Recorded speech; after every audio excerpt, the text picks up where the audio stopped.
In Chapter 4 of Deltarune, we receive our first proper look at the prophecy. We learn that it is not merely a story, but a set of rules that dictate the very fate of this world. Everything it depicts is inevitable, immutable, inescapable. No matter how hard you try to fight it, the events of the prophecy will come to pass. And the end of the prophecy depicts a tragedy. One so dire that Rouse goes to extreme lengths to keep Susie and Kris from seeing it. But he can only be so vigilant. Upon seeing the panel depicting the final prophecy, Susie punches it, shattering it across the floor of the Dark World. She then laughs it off, calling it stupid, and saying that none of them would allow something like that to happen. But despite her confidence, a heavy atmosphere remains hanging in the air. Since every character in this game is an undisputed GOAT when it comes to vague boasting, we don't actually know what the final tragedy in the prophecy depicts. But given the nature of Susie and Rouse's reactions, the community consensus is that the end of the prophecy depicts the death of one of the three heroes, and there's a fair amount of evidence to support this idea. In Undertale, if you decide to talk to Gerson in his shop, you can get information on what the actual glyph of the Deltarune means. He tells us that the three triangles symbolize the monsters in the underground, and that the circle with wings represents a prophesied angel who will descend from the surface and free the monsters. This explanation obviously doesn't translate perfectly into the world of Deltarune, but it serves as a good base of reference. In Deltarune, this emblem only appears in direct reference to the prophecy, which would lead me to believe that it's a representation of the prophecy itself.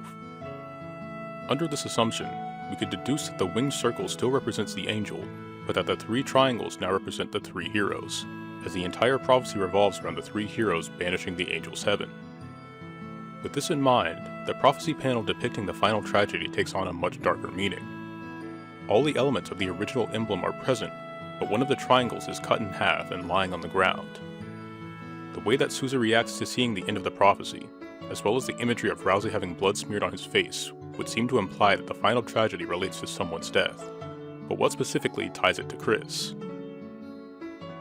For starters, it's not just any triangle, but the first of the three triangles, the one representing the first hero that is cut in half, seemingly implying that the death of the first hero is the final tragedy and the key to saving the world.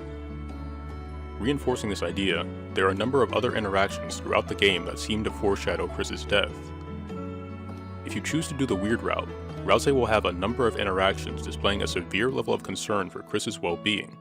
In Chapter 3, if you tell Rouse that you want to go to the festival with Noelle, he will tell you that he thinks it's a bad idea, and then quickly scramble to come up with an excuse for why he said so. If you abort the weird route in Chapter 5, Rouse appears to be incredibly relieved to see that Kris is unharmed, so much so that he doesn't even notice Susie at first. And if you continue the weird route through Chapter 5, well...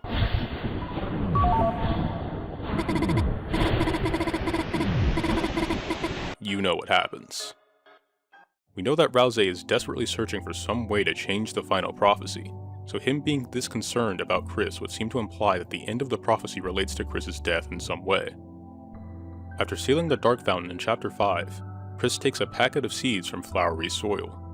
This packet of seeds is covered in warning labels, and given that flowery is meant to parallel the golden buttercups from Undertale, which we know to be poisonous, it's very likely that ingesting these seeds could be lethal.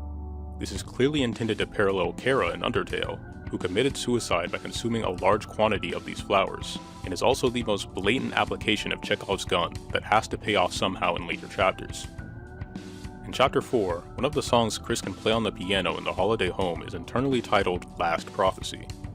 The piece itself is incredibly melancholic, implying a direct connection between Kris and the final tragedy. Here's what it sounds like.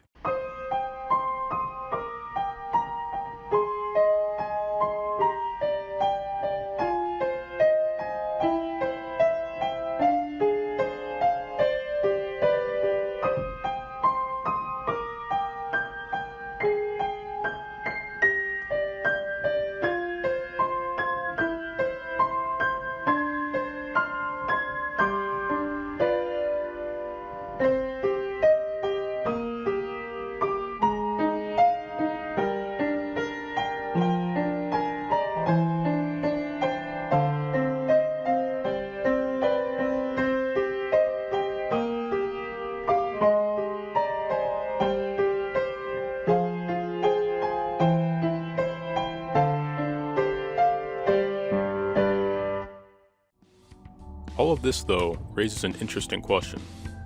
Given that Kris has regularly gone to church over the course of their life, it's reasonable to assume that they know how the prophecy ends.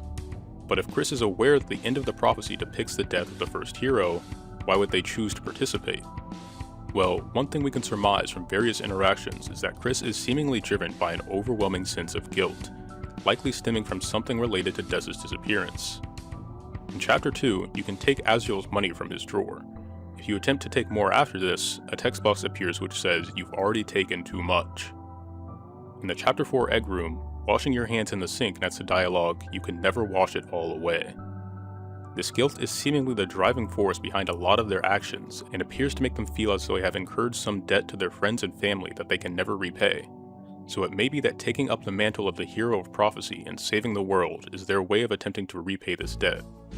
Kris's actions would also seem to imply that they are preparing themselves to die, distancing themselves from everything they loved in life like their friends, family, and hobbies, so that their inevitable departure hurts less for themselves and everyone else involved.